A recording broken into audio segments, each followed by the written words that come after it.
Assalamualaikum warahmatullahi wabarakatuh. Good morning students. How are you today? Alhamdulillah, I'm fine, thank you. And I hope you are fine too. Do you have a breakfast today? Wow, good. Masya Allah. Okay students, today we will learn about tematik tema 5, Pancasila, sila keempat, dan sila kelima. But before we start our lesson, please say basmalah together. Bismillahirrahmanirrahim. And pray before study. Rabbi zidni ilma warzuqni fahma. Amin ya rabbal alamin. Oke teman-teman, hari ini kita akan belajar tentang Pancasila. Do you remember about Pancasila? Apakah teman-teman masih ingat sila-sila dalam Pancasila? Ya, Pancasila terdiri dari 5 butir sila. Sila yang pertama, ketuhanan yang Maha Esa. Kedua, kemanusiaan yang adil dan beradab. Ketiga, persatuan Indonesia. Keempat, kerakyatan yang dipimpin oleh hikmat kebijaksanaan dalam permusyawaratan perwakilan. Yang kelima, keadilan sosial bagi seluruh rakyat Indonesia. Kalau sila pertama lambangnya bintang, sila kedua lambangnya rantai, sila ketiga lambangnya pohon beringin, sila keempat kepala banteng, dan sila yang kelima lambangnya adalah padi dan kapas.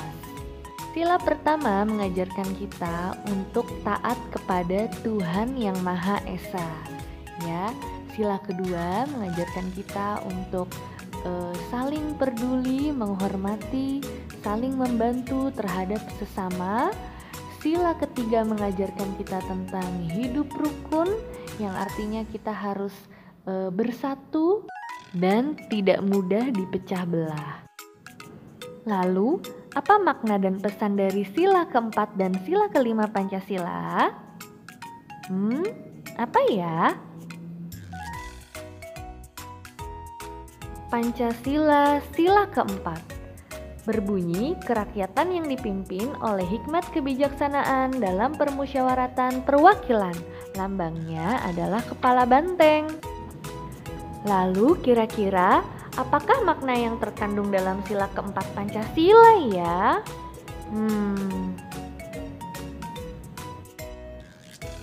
Ya, benar. Teman-teman hebat. Teman-teman sudah ingat sekarang. Sila keempat Pancasila mengajarkan kita untuk yang pertama mengutamakan kepentingan umum atau masyarakat, yang kedua mengutamakan budaya bermusyawarah dalam mengambil keputusan bersama, dan yang ketiga tidak memaksakan kehendak orang lain. Ya teman-teman, dalam hidup kita harus saling menghormati dan menghargai. Jika ada permasalahan maka harus dibicarakan dengan baik. Permasalahan dalam masyarakat dapat diputuskan dengan bermusyawarah. Di dalam bermusyawarah, semua orang berhak menyampaikan pendapatnya, dan apapun hasil musyawarah, semua orang harus mentaati dan menghargainya. Musyawarah sendiri artinya adalah duduk bersama untuk membicarakan permasalahan untuk dicari jalan keluarnya secara bersama-sama. Contoh pengamalan sila keempat Pancasila yang pertama, di rumah bermusyawarah bersama keluarga. Kemudian yang kedua dapat dilakukan di sekolah, yaitu dengan pemilihan ketua kelas. Dan yang ketiga di lingkungan masyarakat, yaitu dengan diadakannya pemilihan ketua RT. Nah, itu semua adalah bentuk bermusyawarah. Nah, biasanya kalau di rumah bermusyawarah dengan keluarga kita, misalnya untuk menentukan tempat atau tujuan pergi berlibur. Kemudian kalau misalnya di lingkungan masyarakat, contoh lainnya adalah musyawarah untuk melakukan kerja bakti. Seperti itu teman-teman. Lalu selanjutnya adalah Pancasila sila kelima yang berbunyi keadilan sosial bagi seluruh rakyat Indonesia dengan lambang padi dan kapas. Pancasila kelima mengajarkan kita tentang keadilan, adil terhadap sesama. Sesama manusia sama dan harus diperlakukan adil. Nah, contoh sikap pengamalan sila kelima yang pertama misalnya piket kelas sesuai jadwal. Kedua, menolong orang lain tanpa membeda-bedakan statusnya. Yang ketiga, berbuat adil kepada teman. Yang keempat, tidak bersikap curang terhadap sesama. Dan yang kelima, menghormati budaya dan adat orang lain. Contohnya adalah piket kelas sesuai jadwal. Di sini teman-teman harus adil dalam membagi tugas ketika sedang piket kelas. Dan harus dipastikan bahwa semua teman-teman bergilir untuk melakukan piket kelas sesuai dengan jadwal.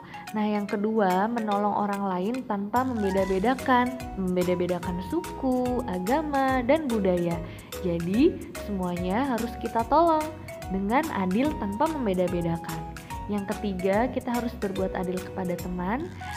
Yang keempat, tidak bersikap curang terhadap sesama. Dan yang kelima, menghormati budaya dan adat orang lain. Jadi adil di sini maksudnya adalah kita harus menghormati budaya dan adat orang lain. Jadi orang lain pun dapat menghormati budaya dan adat kita. Seperti itu teman-teman. Jadi saling adil, saling menghormati. Baik, di sini ada contoh pengamalan sila kelima dalam kehidupan sehari-hari. Tadi yang pertama, melakukan piket kelas dengan tugas yang adil. Yang kemudian kedua, saling tolong-menolong dengan adil. Dan yang ketiga, berbaris untuk masuk kelas, menunggu giliran. Nah, itu juga adalah salah satu sikap adil. Semuanya kebagian untuk bersalaman, bersapa dengan gurunya. Jadi seperti itu teman-teman, contoh pengamalan sila kelima dalam Pancasila dan banyak lagi. Oke teman-teman. Oke students, our lesson today is done. Let's say hamdalah together. Alhamdulillahirabbil alamin and kafaratul majelis prayer. Subhanakallahumma wa bihamdika asyhadu an la ilaha illa anta astaghfiruka wa atubu ilaik. Thank you. Wassalamualaikum warahmatullahi wabarakatuh. Goodbye.